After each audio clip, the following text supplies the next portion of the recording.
whatever you want to do with your own body is your business. Mm-hmm. But I think the idea that the primary way that we talk about animal agriculture related issues is to tell people to go vegan is frankly eugenics. Like, Mm-hmm.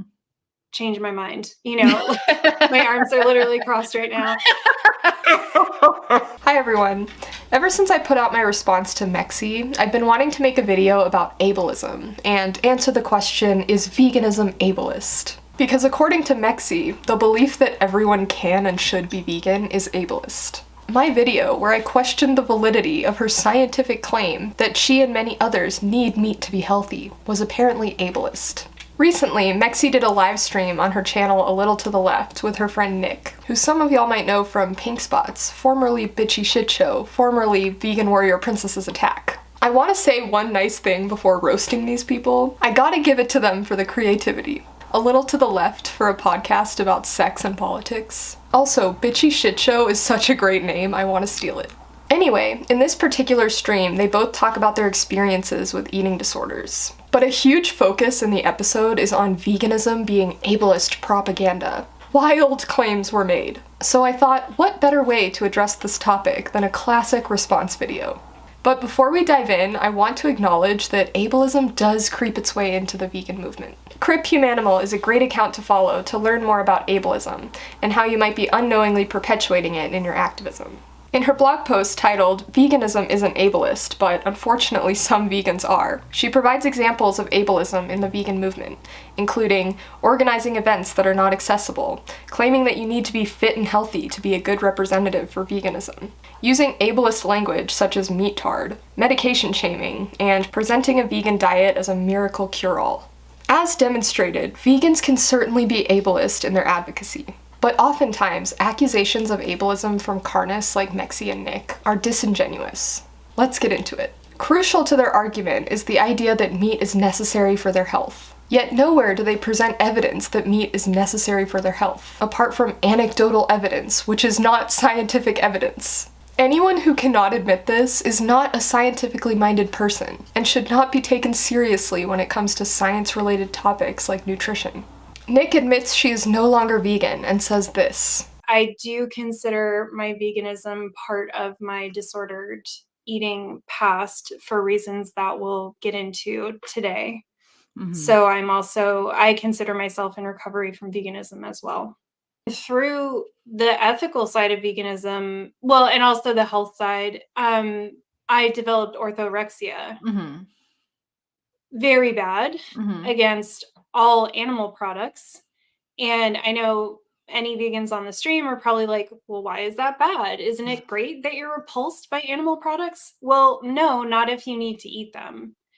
And there's so many layers to this that, like, I could talk for hours, but I'll restrict myself. But I think there's a few things with veganism that I have a huge problem with. And the number one issue I have with it, and I'm not saying like any individual doesn't practice it in a healthy way. I'm talking about the mainstream movement and the messages you get from that and from generally other vegans that you talk to, is first and foremost, it teaches you, exactly like eating disorders do, to override your body intuition and to not listen to medical professionals, to not pay attention to what might be going on with you that's connected to your veganism. So you're told that veganism is for sure the healthiest way to eat, and that everyone can eat that way and be healthy. So if you really believe, and I really believed, I was a believer, if you really believe that those things, then you have no recourse for when you start to get sick. Mm-hmm. That will take you to what you need, which is animal products, right? So I would go to medical professionals, and I was so fucking sick. Anyone who's been around knows, like, my health has been bad for a long time, and it got worse and worse and worse. Mm-hmm. And I would go to medical professionals, and I'd be like, I'm so sick, but I'm vegan. Don't tell me anything that's not vegan as a solution. And it turns out, you guys, I was getting blood work that was coming back like my protein was low, my cholesterol was low, my vitamin D was low. Like there could not have been more clear. And I'm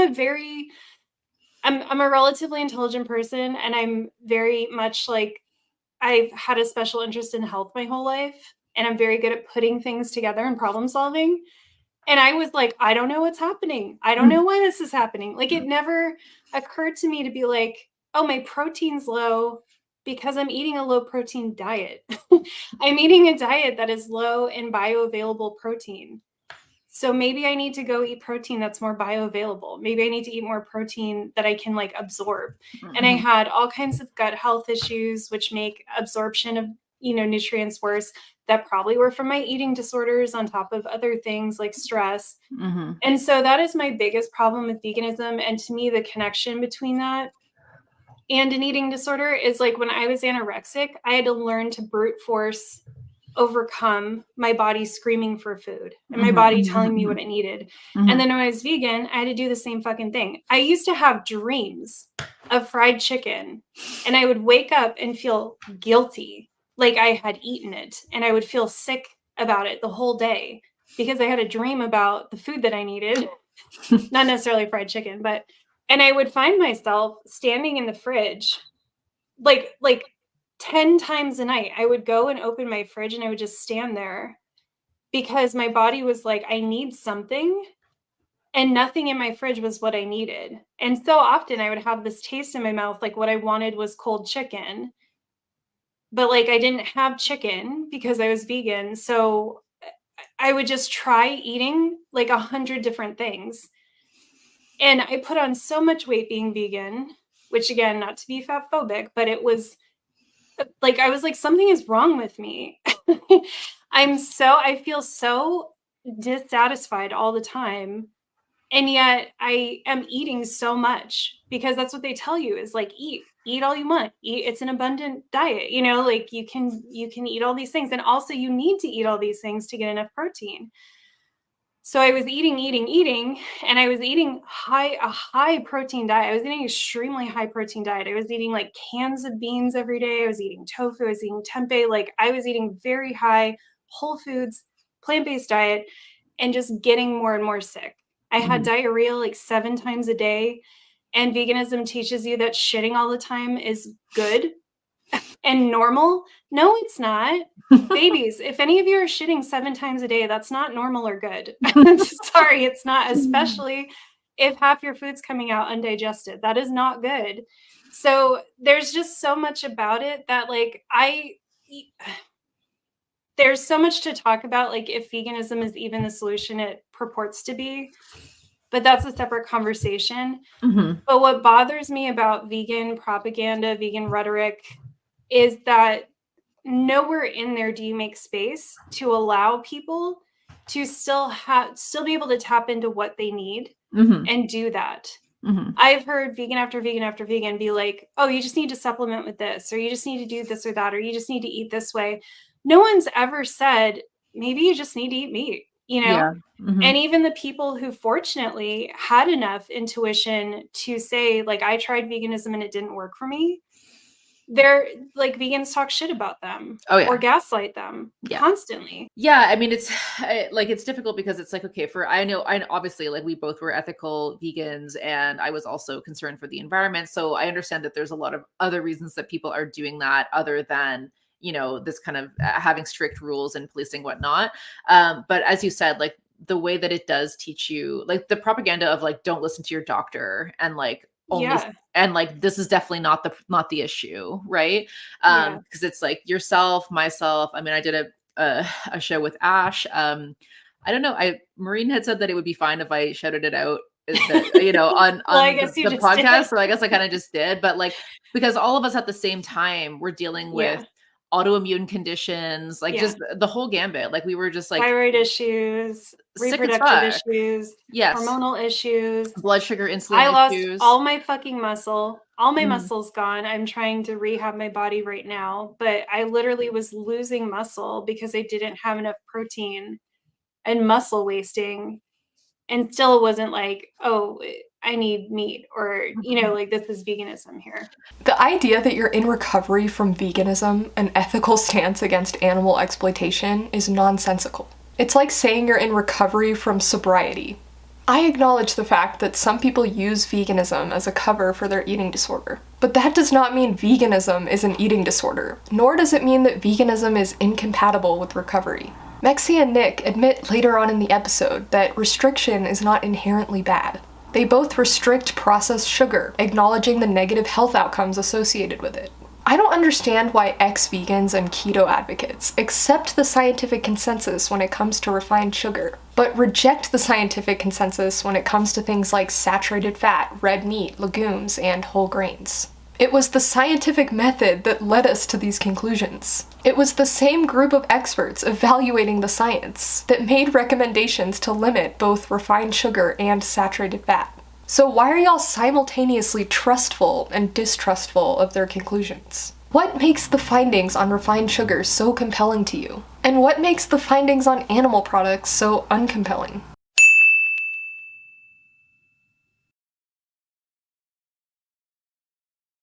Eating disorders are a mental illness. Whether or not restriction is considered disordered depends on the reasoning behind it. Completely avoiding animal products because you're afraid that consuming even a little bit will make you fat or give you cancer, which, as you will see later on, Nick actually believed, is disordered thinking. But completely avoiding animal products because you're ethically opposed to animal exploitation is not. Regarding her other claims, I'm very curious what her cholesterol levels were. Although it's rare, it's not unheard of for someone's cholesterol to be too low. So let's take her at her word. Whatever the underlying cause of her low cholesterol was, there's no reason to believe that the flesh of animals was the only cure.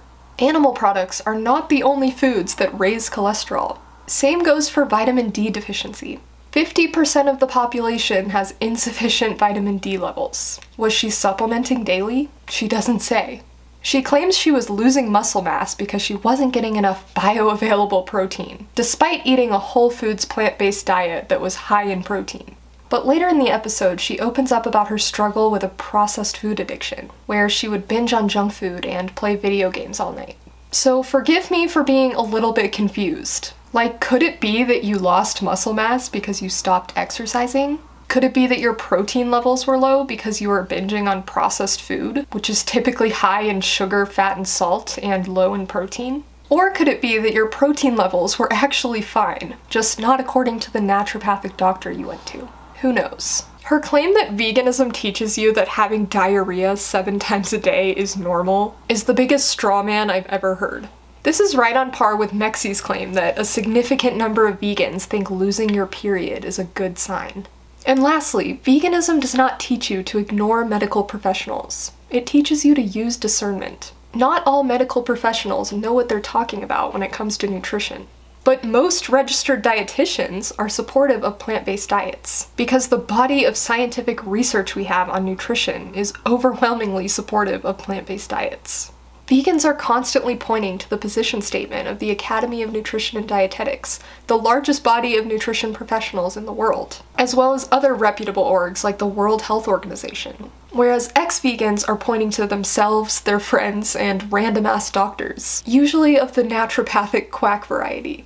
Pointing to individual doctors as the authority on a subject is an appeal to authority. Pointing to the scientific consensus among experts is not. You can't accuse vegans of ignoring medical professionals while ignoring the consensus among nutrition professionals. This is not to say that there aren't vegans out there who make appeals to authority, promote pseudoscience, and foster a distrust of medical professionals. But these people don't represent vegans overall. And I'll just say that, like, a lot of the doctors that are putting out stuff like this, and even a lot of the studies that we have, take, able-bodied, Studies.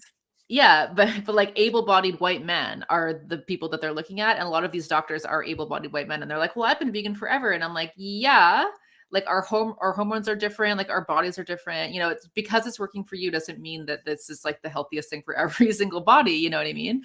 Right. So anyway, yeah, I'm just glad that you brought all of that up, and I hope people hear it and take it to Yeah. heart in terms of how they I mean, think about their own issues and also treat other people who have issues and who could not sustain this way of eating, you know? Yeah, whatever you want to do with your own body is your business. Mhm. But I think the idea that the primary way that we talk about animal agriculture related issues is to tell people to go vegan is frankly eugenics. Like, Mhm. change my mind. You know, my arms are literally crossed right now. I just, because there's, again, I could go off about this for hours, but there's so much evidence that, for instance, people with autism or autistic people, we tend to have gut health and digestive issues more than the general public.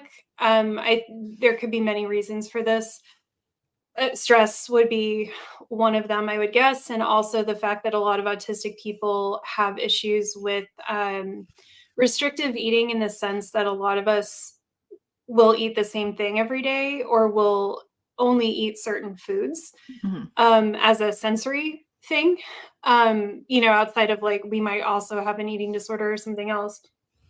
So to get into a diet that is so demanding on your digestion is already disproportionately going to target autistic people for poor health, and swaths of other people too with other conditions. But I think, like, if you're going to take anything away from this conversation right now, and there are going to be many more conversations to be had in the future, but it would be that. It would be, however you decide to enact your ethics in the world, like, that's your business. But to go out and tell other people that this is what they should do is really dangerous.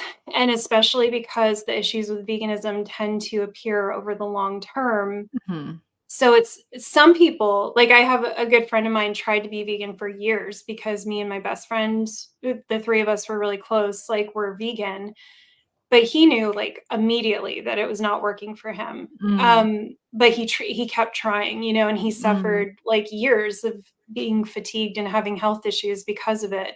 But for Mhm. a lot of us, we may have enough nutrients stored in our body fat that you don't notice. Like, a lot of people feel great Mhm. the first even, Yeah. like, up to 5 years because Yeah. they're still able to process nutrients that they've stored. Yeah.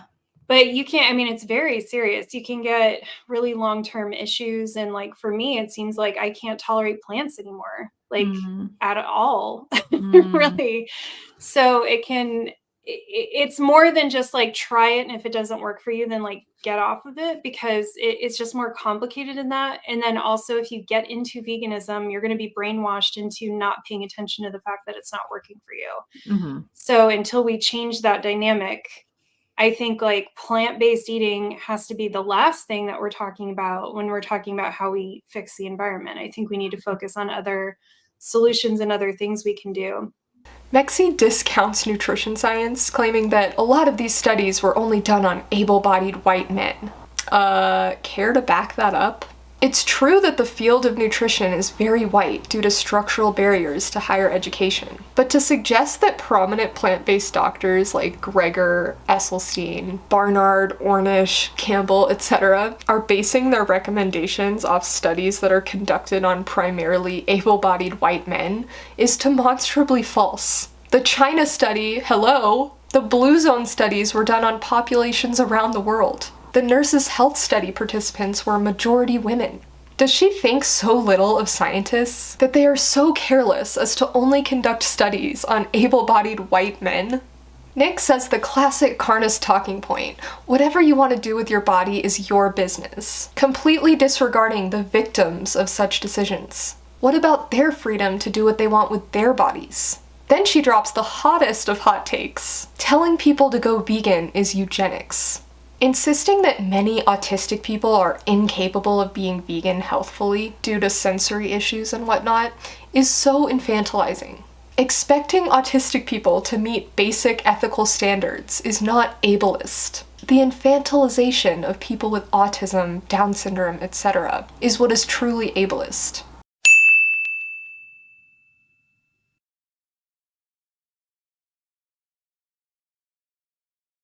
She does not provide any evidence that animal products improve gut health, or that plant-based diets are more demanding on your digestion. Like, what does that even mean? Fiber from plants helps aid digestion. If you're having digestive issues despite eating a whole foods plant-based diet, there could be a myriad of reasons, a common one being stress. Or you could have IBS, which requires going on a low FODMAP diet to figure out which specific plant foods trigger you. The solution is to find ways to manage your stress and find a plant-based diet that works for you, not to eat animal flesh. I would accept that some people need meat if there were evidence to support this claim.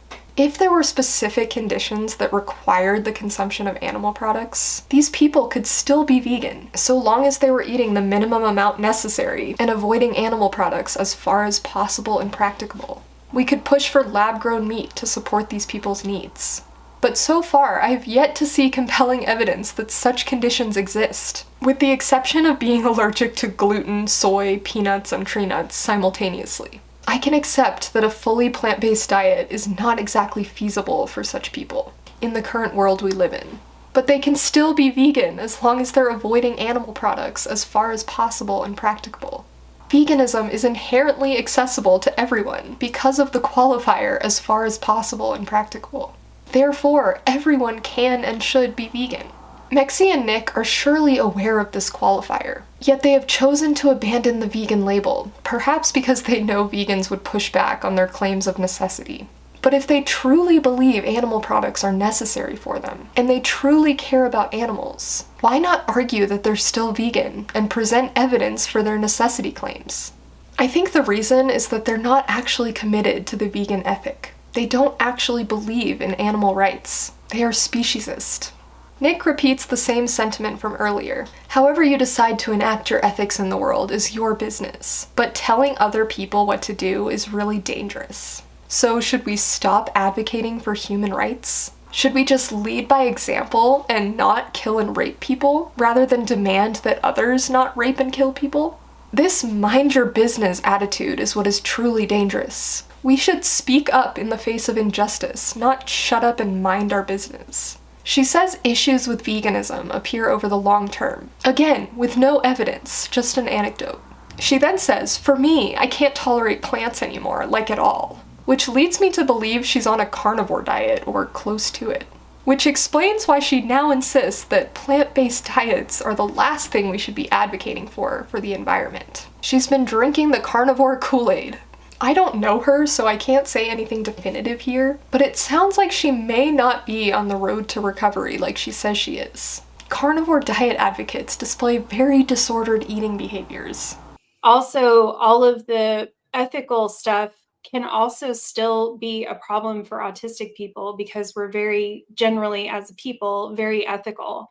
So if we hear that this is the way to save the environment, then that can become an eating disorder too, even if we're not doing it to lose weight or do anything else. But if we're doing it because we now believe we're bad people and we're actively doing harm and we're murdering by eating certain foods, then we will do that. We will do that until we're sick and we're dead, because that's how our brains work. We're like, we want to do the right thing. And like, if this is the right thing, then that's what we're going to do. And that was a big part of it for me. That was a lot of my orthorexia came out of feeling like it was evil to eat animals, and also all the propaganda around, you know, just how disgusting meat and milk and all this other stuff is. Like I told them when I finally started eating meat that I, like, every single day I was like, I have cancer. I know I have cancer because I had Nick this morning, so I have cancer now. Like, that's how intense it was. I literally believed I had cancer. So we have to be careful about, you know, a lot of vegan propaganda is like traumatizing people to get them to join the cause. And that can have a lot of consequences for someone's life that they can't get out of because they're autistic and they are adhere to rules and adhere to ethics and adhere to like doing the right thing. Yeah, I don't think killing autistic people is how we save the world. Call me biased. Vegan advocacy is killing autistic people. Bold claim. Again, she is completely disregarding the victims of her food choices. and not providing any evidence that autistic people are dropping dead from plant-based diets. How can you in the same breath claim that vegans are killing autistic people while denying that you are doing harm by killing animals? You are directly participating in the murder of innocent animals. If hearing this is traumatizing to you, imagine how traumatizing it is for the animals. Vegans often speak about how animal products, particularly red and processed meat, cause cancer. But the fact that you believed you had cancer instantly upon reintroducing animal products to your diet is not on us. This is not the message we're purveying. This is a distortion of the message that you internalized because of your eating disorder. But there's something that, like, once you get past all the aversion and the guilt and, you know, all of that, there's something like you start to feel more grounded. And there's something to me now when I eat like a fatty cut of bloody meat, I'm like, if someone cut me open, I'm a fatty cut of bloody meat. You know what I mean? Like, there's something here to me that feels a little empowering about understanding that I'm like a human animal with needs. And there's there's something about white supremacy and this white supremacist ideal of womanhood where we're supposed to be bloodless and selfless and clean and pure and self-sacrificial. And there's something about sitting down to something that is so visceral. You know, meat, I think, will always be very visceral to me from here on out. But that I need, and that makes me feel better, and claiming that for myself. And I know to vegans that probably hits really, that probably just sounds very carnist. And I get it, you know, it would have sounded carnist to me years ago. But I do think that there's something to that. I think that there's something to how white people always want to do harm, but in this like, my hands are clean sort of way. Like, how many vegans support Israel? You know, how many people do not support Palestine? So you're sitting here saying you're living this cruelty-free life, and then you're supporting like a genocide. So I just think there's something about coming into your body, focusing on your health, building that body intuition, and also just accepting the fact that you do live a life where things are messy and sometimes violent. And how do you navigate that in the best way for yourself and for the world around you, rather than trying to live this like artificially sterile existence that makes you feel above other people. I think you just have to get dirty. You have to get into it. So Yeah. for what it's worth, that's been my experience, is like, I actually feel more connected to nature, more connected to animals, more connected to other people ever since I stopped living this life that was so constructed to be this artificial representation of like my ethics and purity and everything else. And your needs, like disconnecting you from your body, right? So I think it makes complete sense that you would feel more connected. And I guess, you know, me too, in terms of like being disconnected from my body for 20 years, right? Like, yeah, there is something completely grounded about reconnecting, and being like, hey, actually, I'm nourishing myself in a way that is actually healing me after like how many years of illness and pain and whatnot. And it sucks that there is it's like you almost can't even say that, you know, in like so No, many. you can't. Like, I know how this probably sounds to people, but the reality is you and I need that to be healthy. And we're seen as selfish. Yeah. Gosh, I love you. Yeah. But you know what I mean? Like, we're seen as selfish for claiming that for ourselves because we're supposed to not want to hurt anyone else to live. Right. But the reality is, if you look at nature, that's not how it works. But also, it's even the framing of it is an issue. And I think my last note on this line of thinking is that in line with all of this, like, I can see very clearly that my participation in veganism and, again, the mainstream movement in general is something about creating this dichotomy between someone who's civil and someone who's barbaric. If we know that there are so many indigenous people out there fighting for like their hunting rights. Mm-hmm. We know that there are so many indigenous people who live mostly on animals. And we also know that like there are many people who have lived throughout time that have lived this way. So this idea that like you're being clean and doing right and being ethical and living your ethics by rejecting all of that is inherently creating this space where you're saying, yeah, that's barbaric and that's wrong, even if you're not outright saying it. Mm-hmm. And I run into that in vegan spaces so many times. I'm a white settler, so people say shit around me. They don't say around other, like someone who's not. Mm-hmm. And I can tell you, like, the hand wringing over what are we going to do about the natives was like Yeah, right. nonstop. Yeah. Like nonstop. It was happening in spaces constantly. Yeah. And it's no coincidence that Israel has its vegan army Yeah. that they're using, and then and they do all this progressivism washing for Mhm. themselves because they're trying to make Palestinians look barbaric so that we are fine with them being genocided. And so I do think that there's something to this disordered thinking, to this black and white thinking, and to this dedication to being one of the good ones, following the rules set forth by white capitalist colonial patriarchy. You're doing harm. And you want to think you're not doing harm. And I get it. I wanted to think I was not doing harm too. But like I've had to come to realize that even though I was critical of veganism the whole time I was a vegan, I still was out here in the world being someone who is showing that this is like how things should be, you know, and perpetuating this idea that it was somehow more progressive than someone living off the land. Whereas like someone living off the land is way more progressive than me going to the fucking store and buying shit that that like supports all these like capitalist companies. Most of that was incoherent pseudo-woke garbage, but I'll try my best to break it down. Let's start with her claim that there's something so empowering about sitting down to a bloody, fatty cut of meat, knowing that I'm a bloody, fatty cut of meat. I'm just a human animal with needs. How feminist of you to refer to yourself as a piece of meat. Way to objectify yourself. I recently finished reading Beasts of Burden by Sonara Taylor, connecting animal and disability liberation. One thing that stood out to me was Sonara recalling her experience giving a talk at a disability convention about animal rights, in which she compared her struggle as a disabled person to that of non-human animals. A woman approached her afterwards and told her that she shouldn't compare herself to animals. She stood her ground and explained that such comparisons are only problematic under the framework of speciesism.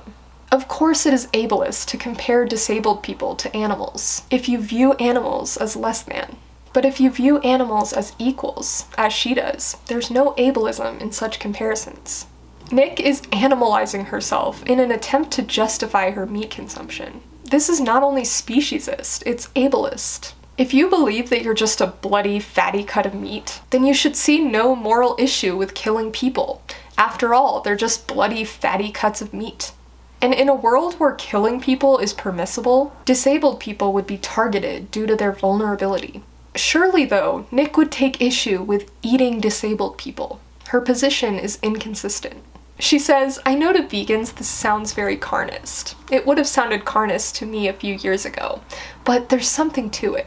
No, you're not onto something here. You're full of shit. It doesn't sound carnist. It is carnist.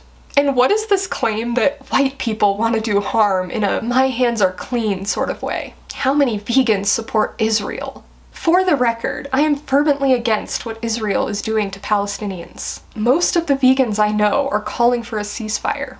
Pointing to Zionist vegans is whataboutism. The fact that some vegans are Zionists says nothing about the validity of veganism. And you gotta appreciate the irony of saying white people want to do harm in a my hands are clean sort of way. This applies to carnists more than anyone. The majority of carnists would not be able to kill an animal with their own fucking hands, so they pay others to do their dirty work. Prove how connected to nature you are by catching a rabbit with your bare hands, ripping out their throat with your teeth, and eating their flesh raw. These bullshit talking points like, things are messy and sometimes violent, and we're seen as selfish for claiming that for ourselves, are being used by Zionists to justify the genocide happening in Gaza right now. How she doesn't see this is beyond me. There's also the irony of framing living off the land, aka primitivism, as progressive. Of course, there are certain elements of traditional livelihoods that are compatible with progressive goals, but hunting for survival is regression, not progression. Nick views herself as this radical leftist, while she leans heavily on appeals to nature and tradition. Appealing to nature and tradition is the hallmark of conservatism. She can cry ableism all she wants, but she is the one being ableist. Animalizing herself, an autistic person, in the context of a speciesist framework where animals are viewed as objects is ableist. Lastly, I want to touch on Temple Grandin, the autistic icon of the animal agriculture industry. Grandin is famous for designing slaughterhouses in such a way that the animals aren't aware that they're about to be killed. Prior to Grandin's model, cows and pigs would panic as they entered the chute because they could see and hear what was coming next. This caused delays because naturally they would freak out and try to turn back around. She is not only beloved by the industry for making the process more efficient, but she is lauded as a hero for animals, for making it more humane. In Beasts of Burden, Sonara writes, Grandin has written that autistic individuals perceive and process information in certain ways that is similar to that of some non-human animals. And the fact that she supports animal consumption despite having these special insights into animal minds is often taken as the ultimate justification for eating animals. If Temple Grandin, a woman who says she thinks like a cow, supports eating meat, how could there be anything wrong with it? Sonara goes on to argue that by not challenging the oppression of non-human animals, she not only perpetuates speciesism, but also feeds into ableist stereotypes that uncritically associate autistic people with animals. Recently, Grandin was confronted by Molly Elwood, founder of Elwood's Organic Dog Meat. And I wanted to know, I run a small dog meat farm, and I was wondering if there was any tips you might have. I have Labradors that won't go in the meat. Now what, a dog meat? Yes, it's meat from dogs for people. Okay, so you're making food for dogs? No, it's for people. It's a small farm. Okay. We farm dogs. And I've used a lot of your methods for the slaughterhouse, and I just, some of the, I have problems with. And you're trying to get the pigs to go in? No, I'm trying to get the Labradors to go into the chute. I think that maybe it's shiny on the floor. You're not eating dogs, are you? Yes, No, yes. I'm not going to sign that. What? You're eating dogs? We do Yes. it humanely. It's No, all I'm it's not ethical. Sign this. Is there a problem with that? Yeah, there's a problem But with that. I can't. But no, that's, you do a lot of things that are No, very... no, I'm not signing. Okay. Sorry. No, I just can't have anything to do with that. Oh. It's too hot an issue. What an incredible display of Grandin's hypocrisy. A handful of carnists who saw this clip accused Molly Elwood of targeting an elderly autistic woman. These cries of ableism, like Nick and Mexie's, are disingenuous because, as many autistic vegans have argued, it's infantilizing to say that autism excuses her from criticism. Carnists who make these accusations against vegans are deploying the manipulation tactic known as DARVO, an acronym for Deny, Attack, and Reverse Victim and Offender. According to Wikipedia, DARVO is a reaction that perpetrators of wrongdoing may display in response to being held accountable for their behavior. Truly opposing speciesism does not conflict with opposing ableism. On the contrary, speciesism upholds ableism as it's arguably a form of ableism. Generally speaking, the most notable difference between humans and non-human animals, aside from physical appearance, is their ability. Humans that share similar physical and cognitive capacities as non-human animals are viewed as severely disabled, a term that is considered problematic among disability rights advocates. Because what is so severe and undesirable about these types of experiences? They're just different ways of existing in the world. Many arguments used to justify speciesism are therefore rooted in ableism. Some are blatant, such as the argument that non-human animals don't deserve rights because they lack the cognitive capacities that humans have. This argument dehumanizes people with certain disabilities, and it should go without saying that using intellectual ability as a measure of moral worth is ableist. But some are more subtle, such as using ableism as a shield from criticism. Thank you so much for watching. Please give this video a thumbs up and stay tuned for the next one. Alright, peace out.